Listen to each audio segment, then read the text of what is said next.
MCQs number 55, what will be the initial velocity of projectile if it is throne horizontally. अब यहाँ पर important बात क्या है, हॉरिजॉन्टली, उसको थ्रो क्या है, हॉरिजॉन्टली, मतलब अपने हॉरिजॉन्टल प्रोजेक्टाइल का यहाँ पर क्या है, डिस्कशन करना होगा, मतलब यहाँ पर उस ऑब्जेक्ट को हॉरिजॉन्टली थ्रो किया है। तो इसलिए at horizontal range of 50 metre, और रेंज क्या है 50 मीटर फॉर 2 सेकंड, टाइम क्या है आपके साथ 2 सेकंड, जबकि रेंज 50 मीटर, मतलब उस प्रोजेक्टाइल को क्या किया है, हॉरिजॉन्टली थ्रो किया है, क्या क्या है, हॉरिजॉन्टली थ्रो किया है। और हम कौन सा केस डिस्कस करेंगे, हॉरिजॉन्टल प्रोजेक्टाइल का ही केस डिस्कस करेंगे। अगर उसने क्या, हॉरिजॉन्टल प्रोजेक्टाइल ही के फार्मूला यूज करेंगे, फार्मूलाज यूज करेंगे। अगर उसने कहा कि हमने प्रोजेक्टाइल को क्या किया, हॉरिजॉन्टली थ्रो किया, आप उसकी इनिशियल वेलोसिटी बताओ, फाइनल वेलोसिटी बताओ, उसकी स्पीड बताओ, जो भी रेंज बताओ, तो फिर आपने हॉरिजॉन्टल प्रोजेक्टाइल की ही फार्मूला यूज करना है। अगर वो हॉरिजॉन्टल का लफ्ज यूज नहीं करता है तो फिर आपने ऑब्लिक प्रोजेक्टाइल के फार्मूलाज यूज करना है। तो आपसे क्या पूरा कि हमने 50 मीटर हॉरिजॉन्टल रेंज के साथ उसको फेंका गया है, टाइम क्या है 2 सेकंड के, टाइम आपको क्या है 2 सेकंड, ये 25 नहीं है, क्या है 2 सेकंड, सिंपल टाइम है। और आपसे पूछा क्या है कि इनिशियल मतलब Vx वेलोसिटी फाइंड करो। आपको पता है कि हाईएस्ट पॉइंट पर, पीक पॉइंट पर, सिंपल आपको मैंने बताया कौन सी वेलोसिटी एग्जिस्ट करती है, सिर्फ हॉरिजॉन्टल वेलोसिटी एग्जिस्ट करती है। और horizontal velocity through out the projectile क्या रहती है, कांस्टेंट रहती है। ये मैंने प्रोजेक्टाइल मोशन पर लेक्चर अपलोड भी किया हुआ है, हर बेसिक और कॉम्प्लेक्स पॉइंट मैंने वहां पर डिस्कस किया था। जबकि हाईएस्ट पॉइंट पर Vy आपके साथ क्या है, वर्टिकल वेलोसिटी, वो क्या हो जाती है, जीरो हो जाती है। Vy क्या हो जाती है, जीरो हो जाती है। अब यहाँ पर आपसे क्या पूछा है कि आपके साथ हॉरिजॉन्टली थ्रो क्या इनिशियल वेलोसिटी फाइंड करो। तो सिंपल, अगर यहाँ पर हॉरिजॉन्टल केस था तो अपने हॉरिजॉन्टल केस ही के फार्मूलाज यूज करना है। तो फार्मूला आपके साथ क्या है रेंज का, कि range is equal to Vx into time. ये किसका है, ये सिंपल, अगर ऑब्जेक्ट को हॉरिजॉन्टली थ्रो किया है तो अगर आपने उसका क्या है रेंज फाइंड करना हो, अगर उसने वेलोसिटी और टाइम दिया था, या अगर आपको टाइम और रेंज गिवन और वेलोसिटी फाइंड करना हो तो सिंपल ये फार्मूला क्या करो, यूज करो। तो सिंपल आपके साथ रेंज गिवन है, टाइम भी गिवन है, आपने क्या फाइंड करना है, वेलोसिटी। तो velocity is equal to range divided by time. सही है। जब ऑब्जेक्ट को हॉरिजॉन्टली थ्रो करे, ऑब्जेक्ट को क्या करे, हॉरिजॉन्टली थ्रो करे, तब आपने रेंज का ये फार्मूला यूज करना है। अगर आपको range is equal to Vx multiply by time, सही है। तो आपने फार्मूला को ध्यान में रखना है कि हॉरिजॉन्टल प्रोजेक्टाइल के कौन से फार्मूला है, ओब्लिक प्रोजेक्टाइल के कौन से फार्मूला है। तो रेंज आपके साथ क्या है 50 मीटर, डिवाइडेड बाय टाइम क्या है 2 सेकंड। तो 2 को 50 से डिवाइड करो, आपके साथ आंसर क्या आएगा 25 मीटर पर सेकंड आपके साथ वेलोसिटी आ गई। 25 मीटर पर सेकंड आपके साथ वेलोसिटी आ गई। तो ऑप्शन ए ही क्या है, करेक्ट है, 25 मीटर पर सेकंड। बाकी 50, 30 और 20 वैसे ही रॉन्ग ऑप्शन है। MCQ number 56, area under acceleration versus time graph represent. Option A में वेलोसिटी, ऑप्शन बी में change in velocity, option C में एक्सेलरेशन, ऑप्शन डी में क्या लिखा है, डिस्प्लेसमेंट। तो सिंपल यहां पर अपने रिलेशन कौन सा यूज करें, सिंपल ग्राफ बनाना है, रिलेशन तो नहीं, सिंपल ग्राफ बनाना है। किस acceleration versus time, acceleration versus time, acceleration versus time का आपने क्या बनाना है, ग्राफ बनाना है। आपसे पूछे कि एक्सेलरेशन वर्सेस टाइम का जो एरिया है, area under the acceleration versus time, ये वाला जो एरिया नहीं है, ये कोई भी ग्राफ बनाओ आप, स्ट्रेट बनाओ, कोई भी ग्राफ बनाओ, सी उसका स्लोप, ये जो एरिया है अंडर, ऊपर वाला नहीं, अगर ग्राफ इस तरह तो ये नीचे वाला एरिया है। ये एरिया किस चीज को रिप्रेजेंट करेगा, ये एरिया क्या, मैंने आपको बताया था अगर आपने किसी भी ग्राफ का आपने एरिया फाइंड करना है, अगर किसी भी ग्राफ का आपने एरिया फाइंड करना है तो सिंपल y क्वांटिटी को x क्वांटिटी से क्या करो, मल्टीप्लाई करो, y क्वांटिटी को x क्वांटिटी से क्या करो, मल्टीप्लाई करो। y क्वांटिटी आपके साथ क्या है, एक्सेलरेशन, और x क्वांटिटी में क्या है, टाइम। y क्वांटिटी में हमारे साथ क्या है, एक्सेलरेशन, और x क्वांटिटी में हमारे साथ क्या है, टाइम। तो सिंपल y क्वांटिटी को किससे मल्टीप्लाई करो, x क्वांटिटी से मल्टीप्लाई करो, आपके साथ क्या आएगा, उस ग्राफ का एरिया। तो simple acceleration into time, acceleration को टाइम के साथ मल्टीप्लाई करो, आपके साथ किसके इक्वल आता है, एक्सेलरेशन को जब आप टाइम से मल्टीप्लाई करते हो तो सिंपल वो किसके इक्वल आता है, चेंज ऑफ वेलोसिटी, वेलोसिटी नहीं, चेंज ऑफ वेलोसिटी। क्यों, क्योंकि आपको पता है कि एक्सेलरेशन का फार्मूला क्या है, change of velocity divided by time. Acceleration का फार्मूला क्या है, change of velocity divided by time. तो जब आप एक्सेलरेशन को टाइम के साथ मल्टीप्लाई करोगे तो आपके साथ किसके इक्वल आएगा, change of velocity, simple velocity नहीं। अक्सर स्टूडेंट यहाँ पर कंफ्यूज होते हैं, वो रॉन्ग ऑप्शन की तरफ चले जाते हैं, तो इसलिए चेंज ऑफ वेलोसिटी। तो एरिया आप किस तरह फाइंड करोगे, किसी भी ग्राफ को आप y क्वांटिटी को x से मल्टीप्लाई करो। तो यहाँ पर आई इस सिचुएशन में हमारे साथ ग्राफ में y और x क्वांटिटी में क्या गिवन है, एक्सेलरेशन और टाइम। तो एक्सेलरेशन को टाइम के साथ मल्टीप्लाई करो, सिंपल वो किसके इक्वल होगा, चेंज ऑफ वेलोसिटी, किसके इक्वल होगा, चेंज ऑफ वेलोसिटी। तो area under acceleration time graph किस चीज को रिप्रेजेंट कर रहा होगा, change of velocity, simple velocity नहीं। एमसीक्यू नंबर 57, एमसीक्यू नंबर 7 में क्या लिखा है, a ball is projected at an angle of 0 degree, क्या लिखा हुआ है 0 डिग्री पर उस बॉल को प्रोजेक्ट कर लिया, हैविंग मोमेंटम p, उसके साथ जो मोमेंटम है वो p है, eight the top point the momentum will be, simple highest point पर, टॉप पॉइंट पर आपने क्या फाइंड करना है, मोमेंटम। तो यहाँ पर आपने फिर से relation initial moment top point पर मतलब मैक्सिमम मोमेंटम और इनिशियल मोमेंटम, जिस तरह मैंने मैक्सिमम वेलोसिटी और initial velocity, maximum kinetic energy, initial kinetic energy, तमाम रिलेशन मैंने आपको बताए थे ये। अब यहाँ पर किस चीज़ की बात आ रहा है, maximum momentum is equal to initial momentum into cos theta. ये क्या है, मैक्सिमम और इनिशियल मोमेंटम के दरमियान रिलेशन, या सिंपल हम मैक्सिमम को क्या बाज़ औक़ात लिखते हैं कि momentum at the top is equal to initial momentum cos theta. सही है। आपसे सिंपल क्या गिवन है कि आपके साथ इनिशियल मोमेंटम p है और उसको प्रोजेक्ट किया एंगल 0 डिग्री पर, तो हाईएस्ट पॉइंट पर मैक्सिमम मोमेंटम क्या होगा या टॉप पॉइंट पर मोमेंटम क्या होगा। तो बहुत ही simple, momentum at the top point is equal to initial momentum क्या है p, और कितनी डिग्री पर उसको प्रोजेक्ट किया है 0 डिग्री, तो कोस थीटा क्या है 0 डिग्री, 0 डिग्री पुट कर देना। और आपको पता भी है कि कोस 0 किसके इक्वल होता है, कोस 0 1 के इक्वल होता है, तो इसलिए यहाँ पर मैं लिख रहा हूँ कि momentum at the top point is equal to momentum cos 0 किसके इक्वल होता है 1, तो 1 मोमेंटम के साथ मल्टीप्लाई करो तो सिंपल इनिशियल टॉप पॉइंट पर जो मोमेंटम होगा वो किसके इक्वल होगा, इनिशियल मोमेंटम के इक्वल ही होगा। कब, अगर आप उसको 0 डिग्री पर प्रोजेक्ट करोगे। तो सिंपल एमसीक्यूज है। यहाँ पर आपके साथ ऑप्शन ए में p, ऑप्शन बी में p/2, ऑप्शन सी में p/4, ऑप्शन डी में p/3, तो ऑप्शन ए ही क्या होगा, करेक्ट ऑप्शन होगा। सही है। तो कुछ भी एंगल आ सकता है। अगर यहाँ पर आपसे पूछा जाए कि उसको हम 60 डिग्री पर प्रोजेक्ट करें या 70 डिग्री पर प्रोजेक्ट करें या 75 पर प्रोजेक्ट करें, तो फिर आप उसी सिचुएशन के मुताबिक यहाँ पर मोमेंटम आएगा। जिस तरह से 60 डिग्री को 60 किसके इक्वल होता है 1/2, तो फिर मोमेंटम क्या बनता है हाईएस्ट पॉइंट पर p/2। इसी तरह 35 पर पूछा जा सकता है, 90 पर पूछा जा सकता है, तो कोई भी डिग्री पर पूछा जा सकता है। MCQ number 58, the force act perpendicular to velocity which variable remains constant. आपसे क्या पूछा है कि फोर्स क्या कर रहा है, वेलोसिटी के साथ परपेंडिकुलरली एक्ट कर रहे हैं, कौन सा वेरिएबल रिमेन कांस्टेंट होगा। तो यहाँ पर सिंपल एमसीक्यूज क्या है, सिंपल एमसीक्यूज है। यहाँ पर क्या, लेट सपोज एक ऑब्जेक्ट में यहाँ पर बना रहा हूँ, ऑब्जेक्ट क्या है, लेट सपोज ये वेलोसिटी है और ये क्या है फोर्स।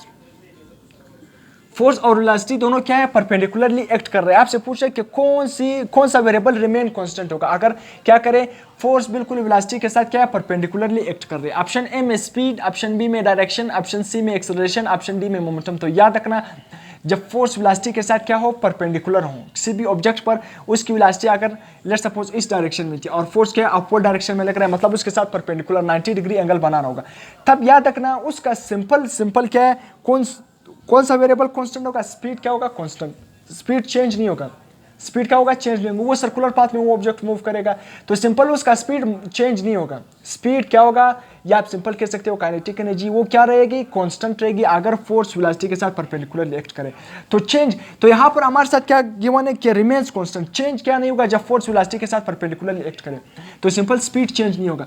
अगर यहाँ पर आपसे पूछता है कि चेंज क्या होगा, चेंज फिर अगर आपसे होता है कि कौन सा वेरिएबल चेंज होगा, तो फिर याद रखना फिर डायरेक्शन ऑफ वेलोसिटी चेंज होता है, direction of velocity, direction of velocity. तो सिंपल एमसीक्यूज में सिंपल क्या गिवन है, डी, सिंपल क्या गिवन है, बी में डायरेक्शन। अगर आपसे यहाँ पर एमसीक्यूज को चेंज करता है, वैसे इस स्टेटमेंट के मुताबिक रिमेन कांस्टेंट, जब फोर्स वेलोसिटी के साथ परपेंडिकुलर एक्ट करे तो रिमेन कांस्टेंट कौन सा वेरिएबल होगा, जो चेंज नहीं होगा। मैंने आपको बताया स्पीड चेंज नहीं होगा, से स्पीड चेंज नहीं होगा या सिंपल काइनेटिक एनर्जी चेंज नहीं होगी। अगर आपसे पूछा कि चेंज क्या होगा, तो फिर याद रखना वेलोसिटी का डायरेक्शन क्या हो जाता है, चेंज होता है। अगर फोर्स वेलोसिटी के साथ परपेंडिकुलर एक्ट करे फिर डायरेक्शन चेंज हो जाती है, किसकी, वेलोसिटी की। तो ये तमाम आपने याद रखना है। एमसीक्यू नंबर 59, व्हेन फोर्स, अब यहाँ पर थोड़ा स्टेटमेंट आपके साथ चेंज है, बाकी सिनेरियो यही है। When force act parallel to the velocity, जब फोर्स क्या करे, पैरेलल करे, एक्ट करे वेलोसिटी के साथ, व्हिच वेरिएबल इंक्रीजेस। अब यहाँ पर सिंपल क्या पूछा है, यही सिनेरियो में यहाँ पर लिख रहा हूँ। क्या बताया कि जब फोर्स और वेलोसिटी दोनों क्या करे, पैरेलल एक्ट करे। फोर्स जिस डायरेक्शन में बॉडी जा रहे, मतलब जिस डायरेक्शन में वेलोसिटी की डायरेक्शन होगी और उसी डायरेक्शन में फोर्स भी लगे, दोनों पैरेलल हो। आपसे पूछा है कि विच वेरिएबल इंक्रीजेस, कौन सा वेरिएबल क्या होगा, इंक्रीज होगा। ऑप्शन ए में लिखा है स्पीड, ऑप्शन बी में लिखा है मोमेंटम, ऑप्शन सी में लिखा है वेलोसिटी, ऑप्शन डी में क्या लिखा है, फोर्स। तो बहुत आसान सी बात है, जब फोर्स क्या हो, वेलोसिटी की डायरेक्शन में लगे, फोर्स वेलोसिटी की डायरेक्शन में लगे, तो वो बॉडी क्या हो जाएगी, स्पीड अप हो जाएगी। वो बॉडी क्या हो जाएगी, स्पीड अप हो जाएगी, क्योंकि फोर्स और वेलोसिटी का डायरेक्शन सेम है, तो इसलिए उस बॉडी की क्या हो जाएगी, स्पीड इंक्रीज हो जाएगी। उस बॉडी की स्पीड क्या हो जाएगी, इंक्रीज हो जाएगी। MCQ number 60, Newton dash law gives the definition of मास।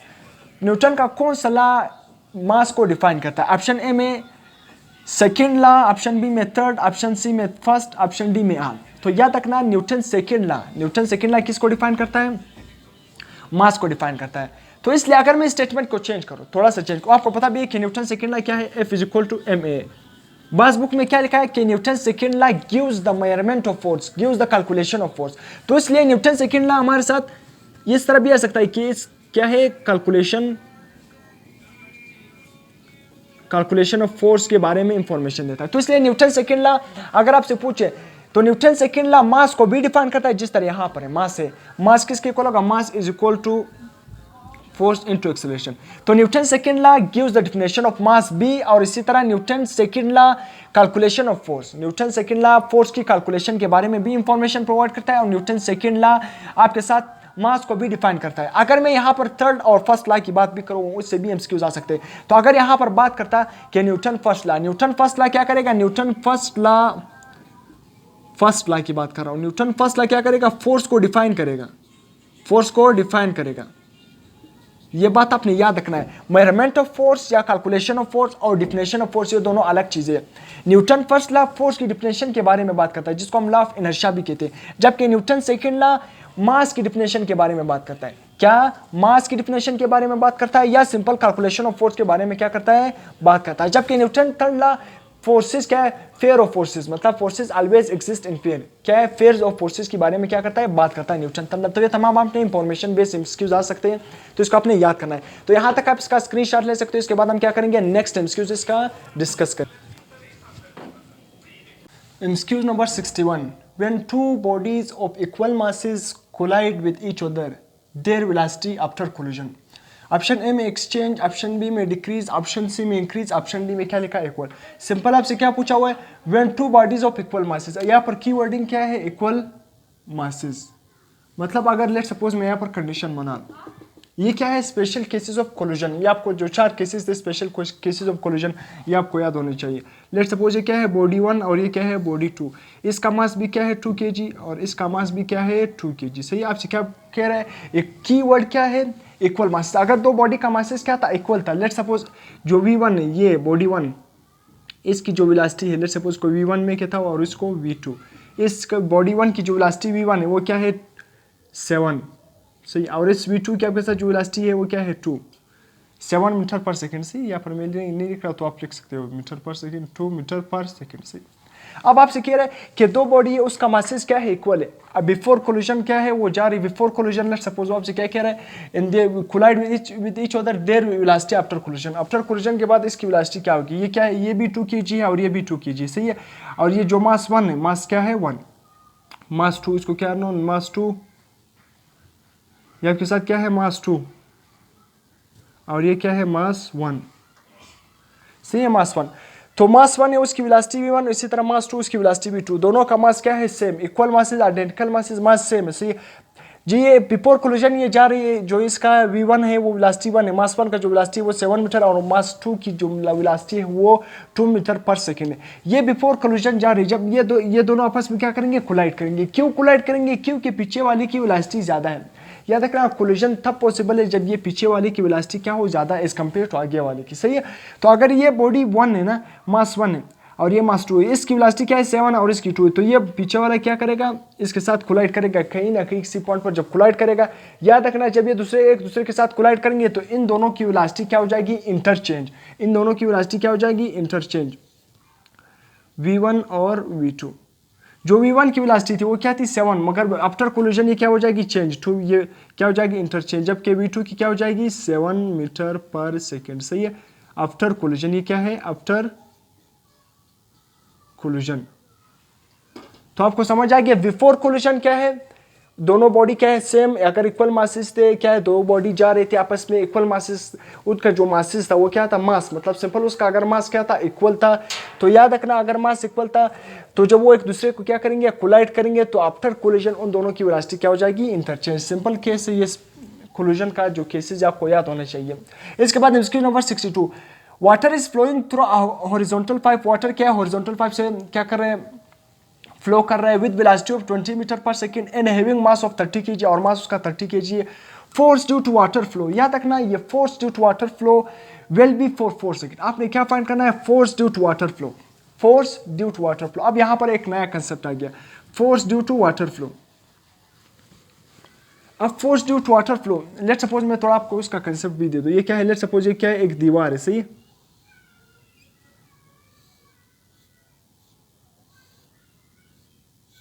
ये क्या है, एक पाइप है, सही। इसमें क्या आ रहा है, पानी आ रहा है। तो ये पानी इस दीवार पर क्या कर रहा है, लग रहा है, और फिर नीचे डायरेक्शन में इसी तरह ये पानी फिर वापस नीचे जा रहा है, सही, दीवार से। आपसे क्या कह रहे हैं कि एक force due to water flow find करो, force due to water flow. याद रखना एक क्या है, force exerted by the wall. मैं आपको दो कंसेप्ट समझा रहा हूं। यहाँ पर एक फोर्स का फॉर्मूला क्या है कि force is equal to mvf, जो आपके साथ हुई रेट ऑफ फ्लो, सही है, rate of change of momentum, rate of change of momentum is equal to force, सही। एक वो formula mvf is equal to mvi divided by T, यही है rate of change of momentum, जिसको हम delta P divided by T भी कह सकते हैं। अगर वो आपसे कह दे, क्या आप वर्डिंग पर गौर करना, अगर वो आपसे कहे कि फाइंड करो the force exerted bye wall on the water, क्या कहे, जो वॉल फोर्स लगा रहा है वाटर पर, क्या अगर आपसे कहे कि force exerted bye wall on the water, अगर क्या करे, वॉल वाटर पर फोर्स लगाए, तब फिर आपने ये फार्मूला लगाना है। कि कौन सा फार्मूला लगाना है, ये। अगर वो आपसे क्या कहे कि क्या फाइंड करो force due to water flow, अगर आपसे कहे कि वाटर कितना फोर्स लगा रहे दीवार पर, वाटर कितना फोर्स लगा रहे, ये क्या है, इस पाइप में वाटर आ रहा है, वो इस दीवार पर लग रहा है, तो force due to water flow. तो इस वाटर फ्लो की वजह से, वाटर मूविंग मतलब जो पाइप में फ्लो कर रहा है दीवार पर लग रहा है, तो इस वाटर फ्लो की वजह से दीवार पर कितना फोर्स लग रहा है, वाटर की वजह से दीवार पर कितना फोर्स लग रहा है, force exerted by the water on दीवार। अगर वो आपसे क्या कहे, force exerted by the water on दीवार, वाटर फ्लो की वजह से दीवार पर कितना फोर्स लग रहा है, तब आपने ये फार्मूला यूज करना है कि F is equal to mv divided by T. mv divided by force due to water flow का फार्मूला आपने याद रखना है, mv divided by T. Force due to water flow का फार्मूला क्या है, mv डिवाइडेड बाई टी। तो simple यहां पर आप क्या पुट करो, यहां पर आपके साथ मास क्या है 30 kg, मल्टीप्लाई बाई वेलोसिटी क्या है 20, टाइम क्या है 4 सेकेंड, सही है। वेलोसिटी क्या है 20, टाइम 4 सेकेंड, और मास क्या है 30 kg। तो सही है, 4 1 ज़र 4, 4 5 ज़र क्या आ जाएगा 20 आ जाएगा, सही है। तो 30 को क्या करो 5 से मल्टीप्लाई करो, 3 5 ज़र 15, 150 क्या आएगा, फोर्स आपके साथ क्या है Newton. Force due to water flow क्या आ गया 150 न्यूटन। ऑप्शन ए में 30 न्यूटन, ऑप्शन बी में 150 न्यूटन, ऑप्शन सी में 40 न्यूटन, ऑप्शन डी में 200 न्यूटन। तो ऑप्शन ए क्या होगा, करेक्ट हो गया, सही है। तो आपके साथ कौन सा force due to water flow का आपने फार्मूला याद करना है, बाकी कंसेप्ट आसान है। MCQ number 63, final velocity is directly proportional to velocity, final velocity is directly proportional to, final velocity is directly proportional to velocity, then the initial velocity will be, आपसे simple क्या कह रहा है कि final velocity is directly proportional to,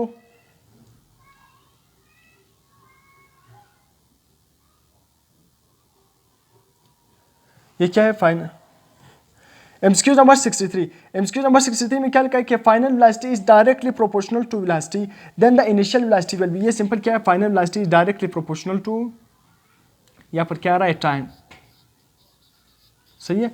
ये मैंने गलती से क्या लिखा है, वेलोसिटी लिखा, तो इसलिए एमसीक्यू नंबर 63 में क्या लिखा है, final velocity is directly proportional to time, then the initial velocity will be. Simple initial velocity क्या होगी, आपने क्या फाइंड करना है, इनिशियल वेलोसिटी।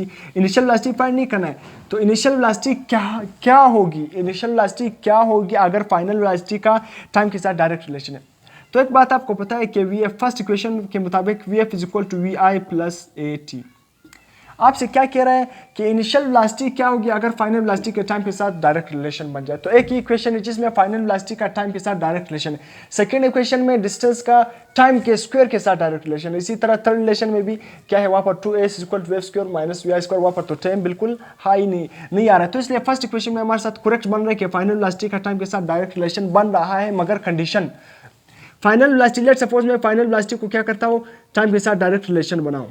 यहाँ पर मुझे ये गिवन है स्टेटमेंट में कि फाइनल वेलोसिटी का टाइम के साथ डायरेक्ट रिलेशन है। तो याद रखना कब फाइनल वेलोसिटी का टाइम के साथ डायरेक्ट रिलेशन होगा, जब आपके साथ इनिशियल वेलोसिटी क्या हो जाए, इनिशियल वेलोसिटी क्या हो जाए जीरो। मतलब वो कार क्या करे, स्टार्टिंग फ्रॉम रेस्ट, उसकी इनिशियल वेलोसिटी क्या हो जीरो। जब इनिशियल वेलोसिटी क्या होगा जीरो, तो इसका इक्वेशन में कोई किरदार नहीं होगा। इसी तरह ए आपके साथ क्या है, एक्सेलरेशन, एक्सेलरेशन भी क्या हो जाएगा, कांस्टेंट, एक्सेलरेशन भी क्या होगा, कांस्टेंट। इनिशियल वेलोसिटी भी ऐसी जीरो होगी तो एक्सेलरेशन भी क्या होगा, कांस्टेंट। तो इसलिए फाइनल वेलोसिटी का टाइम के साथ क्या बन जाएगा, डायरेक्ट रिलेशन। फाइनल वेलोसिटी का टाइम के साथ डायरेक्ट रिलेशन होगा जब आपके साथ क्या हो, इनिशियल वेलोसिटी क्या हो, 0। सिंपल, ये आपको गिवन है। तो इसलिए इनिशियल वेलोसिटी क्या होनी चाहिए, 0 ही होनी चाहिए। इनिशियल वेलोसिटी क्या होनी चाहिए, 0। इसके बाद एमसीक्यू नंबर 64, इसी से मिलता जुलता थोड़ा एमसीक्यू है। When a body is moving from rest, body क्या कर रहे हैं, मूविंग फ्रॉम रेस्ट, मतलब उसकी इनिशियल वेलोसिटी क्या है, 0, रेस्ट से स्टार्ट कर रहे हैं। Then the relation between final velocity and height, आपसे सिंपल क्या कह रहे हैं कि बॉडी रेस्ट से स्टार्ट कर रही है, मतलब उसकी इनिशियल वेलोसिटी 0। की वर्डिंग आपने समझना है। फिर आपसे क्या कह रहे हैं कि फाइनल वेलोसिटी और हाइट के दरमियान क्या रिलेशन होगा। पहले ऑप्शन को देखते हैं, final velocity is direct proportional to the square root of height, final velocity is direct proportional to height. B में ये लिखा है। सी में क्या लिखा है, final velocity is inversely proportional to the square root of height. D में क्या लिखा है, final velocity is inversely proportional to the height. Simple and squeeze it. फिर आपने क्या करना है, हाइट का रिलेशन, फाइनल वेलोसिटी और हाइट का रिलेशन। यहां पर थर्ड इक्वेशन यूज होगा, 2as is equal to v f square minus v i square. सही है। वो आपसे क्या कह रहे हैं, कार क्या कर रहे हैं, मूव क्या कर रहे हैं, स्टार्ट कर रहे हैं from rest. Car a body is moving from rest, मतलब कार क्या कर रहे हैं, मूव कर रहे हैं, स्टार्ट कर रहे हैं रेस्ट से। जब कोई भी ऑब्जेक्ट रेस्ट से स्टार्ट होगा तो उसकी इनिशियल वेलोसिटी क्या है, 0। तो एक बात आपको समझ आएगी, इनिशियल वेलोसिटी इसमें क्या होगी, कैंसल इक्वेशन में। सिंपल आपके साथ क्या बच गया, 2as is equal to v f square. सही है। आपको आप यहाँ पर क्या कह रहे हैं कि किस में फाइनल वेलोसिटी और हाइट में क्या रिलेशन है, फाइनल वेलोसिटी और हाइट। तो इसलिए मैं एस की जगह क्या लिख सकता हूँ, यानी एस की जगह हाइट लिख सकता हूँ, यानी तो इसलिए मैं क्या करूँगा, 2ah is equal to v f square. Height भी दरअसल में क्या है, डिस्टेंस, तो इसलिए एस भी क्या है, डिस्टेंस, और हाइट भी क्या है, डिस्टेंस। तो मैंने एस की जगह क्या लिख, एस की जगह क्या लिख लिया, एच। तो आपको साथ टू तो एक कांस्टेंट वैल्यू, टू क्या है पहले से कांस्टेंट वैल्यू, ए आपको एक क्या है, ए बी आपके साथ क्या है, कांस्टेंट। एक का जिक्र नहीं, एक्सेलरेशन भी क्या है, कांस्टेंट। जब ये टू भी कांस्टेंट वैल्यू, जब एक्सेलरेशन भी क्या होगा, कांस्टेंट, तब आपके साथ हाइट और फाइनल वेलोसिटी में एक रिलेशन बन जाएगा। किसमें, हाइट और फाइनल वेलोसिटी में एक रिलेशन बन जाएगा। तो height is directly proportional to the final velocity का स्क्वायर। आपने हाइट इज, सॉरी मैंने भी लिख लिया, height is directly proportional to the square root of, sorry height is direct proportional to the square of the final velocity. ये क्या है, मैंने एफ बहुत ही बड़ा लिखा, तो ये क्या है, स्मॉल एफ यहाँ पर आप लिख देना, सीधा छोटा एफ। सी मैंने बहुत बड़ा बड़ा एफ लिखा है, तो इसे आपने कंफ्यूज नहीं होना। ये स्क्वायर क्या है, एफ के ऊपर नहीं, ये वेलोसिटी के ऊपर है। तो इसलिए height is directly proportional to the square root of the final velocity. तो सिंपल इसको तो मैं इस तरह भी लिख सकता हूँ ना, कि दोनों साइड पे क्या ले लूँ, अंडर रूट ले लूँ। तो दोनों साइड पे मैंने अगर अंडर रूट ले लिया, इसी तरह फाइनल वेलोसिटी पर भी क्या आ जाएगा, फाइनल वेलोसिटी पर भी क्या आ जाएगा, अंडर रूट इसका स्क्वायर। तो इसलिए फाइनल वेलोसिटी का तो square root, under root square के साथ क्या हो जाएगा, कैंसिल। तो जब ये इसके साथ कैंसिल हो जाएगा तो मैं डायरेक्ट लिख रहा हूँ यहाँ पर फाइनल वेलोसिटी। तो फाइनल वेलोसिटी आपके साथ एक रिलेशन आ गया कि final velocity is direct proportional to the square root of height, final velocity is direct proportional to the square root of height. तो ऑप्शन कौन सा करेक्ट है, ऑप्शन ए ही क्या है, करेक्ट है कि final velocity is directly proportional to the square root of height. Height क्या है, डिस्टेंस। समझ आ गया, सिंपल एमसीक्यूज है। कार रेस्ट से स्टार्ट करी तो उसकी इनिशियल वेलोसिटी 0, तो ये पहले से ही गई। आपके साथ टू आपने क्या बताना है, फाइनल वेलोसिटी और हाइट के दरमियान रिलेशन। तो टू एक पहले से कांस्टेंट, एक्सेलरेशन भी क्या होगा, यहाँ पर क्या है, कांस्टेंट। क्या नहीं होगा, कांस्टेंट होगा। जब एक्सेलरेशन कांस्टेंट होगा तब आप फाइनल वेलोसिटी और हाइट के दरमियान रिलेशन निकाल सकते हो। तो इसलिए टू भी एक कांस्टेंट वैल्यू, एक्सेलरेशन भी यहाँ पर कांस्टेंट है। तो आपके साथ एस आपके साथ भी क्या है, एक हाइट, डिस्टेंस है। तो इसलिए मैं एस की जगह एच पुट कर रहा हूँ। तो इसलिए हाइट और फाइनल वेलोसिटी के दरमियान ये रिलेशन बन गया। मगर आपको क्या है, इक्वेशन में ये गिवन नहीं है इस फॉर्म में, तो इसलिए दोनों साइड आपने अंडर रूट ले लिया। तो इसलिए final velocity is directly proportional to the square root of height. आसान एमसीक्यू, थोड़ा आपने समझना है। MCQ number 65, find the distance and displacement. क्या आपने फाइंड करना है, डिस्टेंस और displacement from O to C. O to C तक आपने फाइंड करना in given circle, in a given circle. यहाँ पर आप भी लिख देना, गिवन सर्कल रिस्पेक्टिवली। सी, इस गिवन सर्कल में आपने डिस्टेंस टू डिस्टेंस मालूम करना है और डिस्प्लेसमेंट मालूम करना है रिस्पेक्टिवली। रिस्पेक्टिवली का मतलब क्या है, बिलतरतीब। पहले आपने डिस्टेंस बताना होगा, बाद में आपने डिस्प्लेसमेंट। सही है। इसके बाद आपको मैं एक फार्मूला बता रहा हूँ, आप सिंपल क्या कर सकते हो, फाइंड भी कर सकते हो। डिस्टेंस, लेट सपोज मैंने पूरा सर्कल का डिस्टेंस सर्कमफेरेंस किसके इक्वल होता है, पूरा सर्कल, ये पूरा सर्कल का सर्कमफेरेंस 2πr। अगर वो आपसे पूछे वो क्या है, ओ टू सी आपने फाइंड करना है। कहाँ से, यहाँ तक बॉडी आ गई सी तक। तो यहाँ आप सेमी सर्कल का सर्कमफेरेंस किसके इक्वल होगा, पूरे को क्या करो, पूरे सर्कमफेरेंस को क्या करो, 2 पे डिवाइड करो, तो सिंपल πr ये क्या हो गया, टोटल डिस्टेंस आपके साथ आ गया πr। तो आप इस तरह इजिली भी फाइंड कर सकते हो, क्या इजिली भी फाइंड कर सकते हो इमेजिन करके।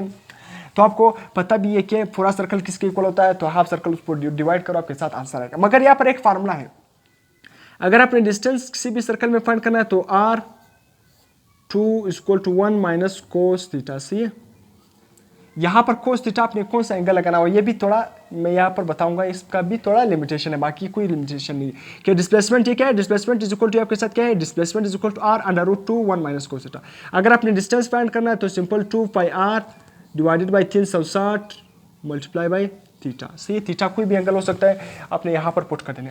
अब पहले मैं डिस्टेंस फाइंड करता हूँ, वो क्या करे, बॉडी क्या है, ओ से स्टार्ट हो गई, ओ से स्टार्ट हो गई सी तक, तो यहाँ पर एंगल 90 फिर से 90, तो 90 प्लस 90 क्या हो जाएगा, यहाँ पर थीटा क्या बन जाएगा, क्योंकि मुझे क्या कह रहा है कि बॉडी ओ से सी तक जा रही, तो ओ से सी तक मैंने डिस्टेंस और डिस्प्लेसमेंट दोनों फाइंड करनी। तो सबसे पहले मैं डिस्टेंस फाइंड करूंगा, तो 2 pi r divided by 360 multiply by ये क्या, ओ सी सी तक, ओ सी सी तक 90 एंगल यहाँ पर बन रहा है, 90 यहाँ पर, तो 90 90 क्या हो जाएगा 180, तो सिंपल 181 जार 182 जार क्या बन जाएगा 360, तो 2 2 के साथ क्या हो जाएगा कैंसिल, डिस्टेंस मेरे साथ क्या आ गया पाई आर, डिस्टेंस क्या आ गया पाई आर। तो आपने उस ऑप्शन की तरफ जाना है जिसमें पाई आर लिखा है, तो पाई आर एक ही ऑप्शन में लिखा है, वो क्या ऑप्शन ए, तो ऑप्शन ए क्या होगा करेक्ट। तो लेट्स सपोज मैं अभी डिस्टेंस भी आपको फाइंड करवाता हूँ फॉर्मूले से, displacement is equal to r under root 2, यहाँ पर क्या आ जाएगा 1 माइनस कोस, एंगल क्या होगा, एंगल सिंपल आपको पता भी है कि डिस्प्लेसमेंट भी आपने क्या है ओ से सी तक ही फाइंड करना है, तो एंगल क्या होगा 180 डिग्री, कोस 180। सही है, तो कोस 180 किसके इक्वल होता है -1,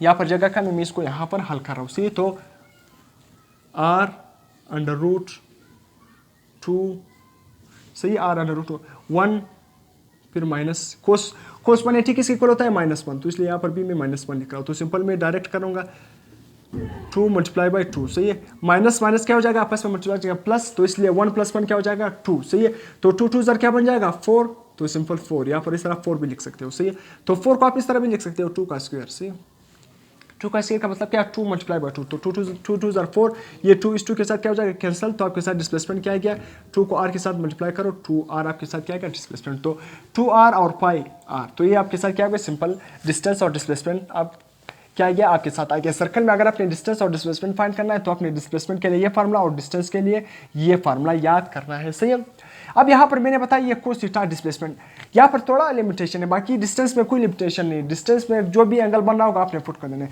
अगर वो आपसे कहे कि बॉडी क्या है ओ से क्या करना है, आपने डिस्प्लेसमेंट फाइंड करो ओ से डी तक, ओ से डी तक, तो एक एंगल 90 यहाँ पर बन गया, 90 यहाँ पर बन गया, 90 यहाँ पर बन गया, 90 90 90 170। सही है, और सही अगर वो आपको कहे डिस्टेंस और डिस्प्लेसमेंट फाइंड करो, body is moving from A O to D, O से डी तक बॉडी आ गई। तो डिस्टेंस तो फिर आपने उसी तरह फाइंड करना है, डिस्टेंस में कोई फर्क 2 पाई आर 360 मल्टीप्लाई बाई 270। सही है, 270 अपने पुट कर देना है, आपके साथ जो डिस्टेंस है कि वो अपने पुट कर देना है। सही, क्योंकि एंगल ओ से डी तक कितना बन रहा है 90 90 90 270 बन रही है। अब यहाँ पर डिस्टेंस में तो कोई मसला नहीं है प्रॉब्लम, अगर आपने डिस्प्लेसमेंट फाइंड करना है तो कोर्स डिस्प्लेसमेंट क्या है शॉर्टेस्ट डिस्टेंस, तो इसलिए जब बॉडी क्या करेगा ओ से डी तक आएगा, तो शॉर्टेस्ट डिस्टेंस में आपको कहूँ ये बॉडी इस तरह आ गई, शॉर्टेस्ट डिस्टेंस यहाँ तक, शॉर्टेस्ट डिस्टेंस ये होगा अगर यह बॉडी डायरेक्ट यहाँ से इस तरह आ जाए ओ से डी तक, तो याद रखना अगर वो आपसे कहे कि बॉडी ओ से डी तक आ गई, सही है, सर्कल में ओ से डी तक आ गई, तो फिर आपने ये शॉर्टेस्ट वाला एंगल पुट करना है, फिर क्या पुट करना होगा 90, तो फिर यहाँ पर आपने कोस,